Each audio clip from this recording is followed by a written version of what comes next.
Hi and welcome to the latest Ancient Egypt news from the first week of March. Sadly, events beyond our control have dominated the news headlines over the last week. One important piece of information to come out of all the tragedy is that Egypt and its monuments are safe to visit. Western nations, including the United States, Canada and Ireland, have kept their travel warnings for Egypt unchanged, following a diplomatic push by Cairo to demonstrate its internal stability. The Ministry of Foreign Affairs and International Cooperation and Immigrants announced during the week. The ministry intensified communications with Western partners to argue against stricter travel advice during the current regional military escalation. Following these talks, the US published an update on March the 3rd, maintaining its existing advisory level. Egyptian officials said the decision reflects the country's security despite regional challenges and its role as a primary centre for the potential evacuation of foreign nationals.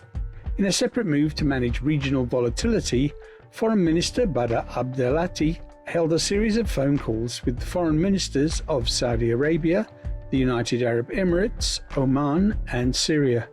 Abdelati spoke with Prince Faisal bin Farhan of Saudi Arabia, UAE Deputy Prime Minister and Minister of Foreign Affairs Sheikh Abdullah bin Zayed, Omani Foreign Minister Badr bin Hamad Al Busaidi and Syrian Foreign Minister Asad Al Shaybani.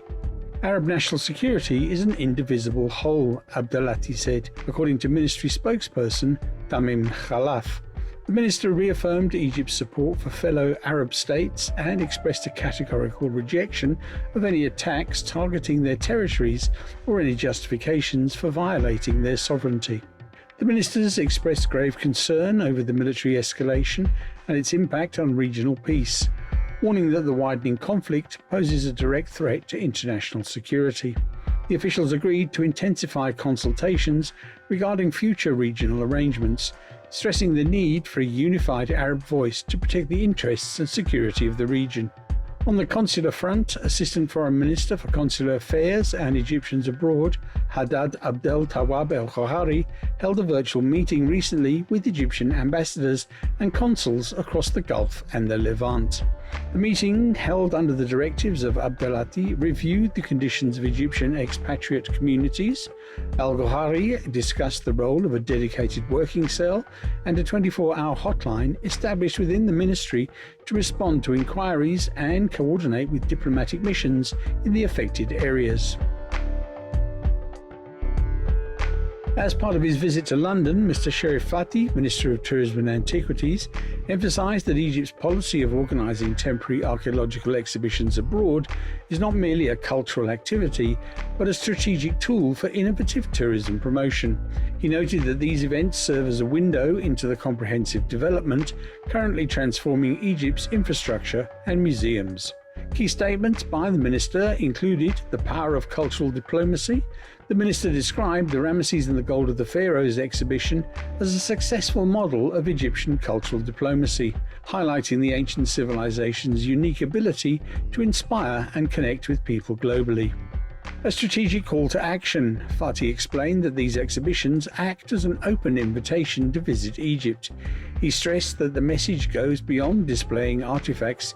It aims to motivate international travellers to explore Egypt's treasures in their original setting, especially with the full opening of the Grand Egyptian Museum. Private sector partnerships. The minister pointed to the success of collaborating with the private sector to upgrade visitor services at archaeological sites. He confirmed that these partnerships enhance service quality while allowing revenues to be reinvested directly into preservation and restoration efforts. Strong tourism growth. Reviewing the sector's performance, Fathy noted significant growth throughout 2025, a trend that has remained strong in early 2026. He reaffirmed that the British market remains one of the most vital sources of tourism to Egypt. And unrivaled diversity. The minister stated that the national strategy focuses on promoting Egypt as a destination of unmatched diversity, spanning cultural, beach, ecotourism, adventure and spiritual paths, most notably the Trail of the Holy Family. Minister Fathy concluded by revealing that Egypt still holds many secrets yet to be uncovered. announcing that new archaeological discoveries will soon be made public thanks to the ongoing work of nearly 300 archaeological missions currently active across the country. On the 6th anniversary of the opening of the Hurghada Museum, Egypt is celebrating with a cultural extravaganza which opened in a partnership between the Ministry of Tourism and Antiquities and the private sector to offer an integrated museum experience in the heart of Hurghada city. The museum houses nearly 1,400 artifacts spanning multiple eras, presented through a thematic and chronological narrative that highlights daily life, art, belief systems, and the concept of beauty in ancient Egypt. Among its highlights are the statue of Princess Merit Amun, 3 gilded Roman mummies, Byzantine icons, and rare pieces reflecting the richness and diversity of Egypt's heritage. Sheikh Fathy, the Minister of Tourism and Antiquities, recently chaired the Board of Directors meeting of the Supreme Council of Antiquities, the SCA, at the Ministry's headquarters in the new administrative capital. The Minister commenced the meeting by welcoming Dr. Hisham El-Liti, the newly appointed Secretary-General of the SCA, in his first board meeting. Minister Fathy expressed his confidence in Dr. El-Liti's ability to drive further development and achievements across the Council's various sectors, building upon his professional and academic expertise. Dr. El-Liti presented a report on the Council's activities over the past month, highlighting several significant archaeological discoveries made by Egyptian and foreign missions across the country. Key updates included completion of the documentation for the tomb of Amenhotep in Luxor and the commencement of recording a new group of tombs in Saqqara. There is also progress on the restoration of the first pylon of the Ramesseum Temple in Luxor, conducted in collaboration with the Korea National University of Cultural Heritage.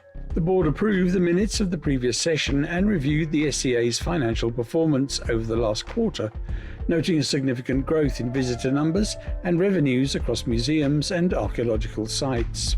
In the Al-Maridani Mosque project, renewing the cooperation protocol with the Aga Khan Trust for Culture, Egypt, funded by the European Commission, this project aims to restore the Altun Buqa Al-Maridani Mosque and rehabilitate the surrounding tourist path, including infrastructure development and the promotion of traditional crafts.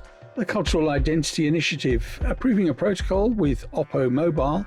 This partnership features the launch of the Oli cartoon character in ancient Egyptian attire and a long-term initiative for photographic documentation. This program will empower young Egyptian talents to document archaeological sites using mobile technology under the Council's supervision to ensure historical accuracy. The board ratified several decisions from the permanent committees regarding the official registration of artifacts unearthed by recent excavation missions. Loaning portions of the Kaba's Kiswa and decorative bands currently housed at the National Museum of Egyptian Civilization to the Al-Azhar Library Museum, and officially registering King Farouk's rest house at the Giza Pyramids area as an Islamic and Coptic monument. And that's it for this week. This news podcast is brought to you by Ted Laux and GNT Tours. Ancient Egypt News is rated in the top 5 Egypt history podcasts according to feedspot.com. For 2026 tour dates, check out our website, gnttours.com.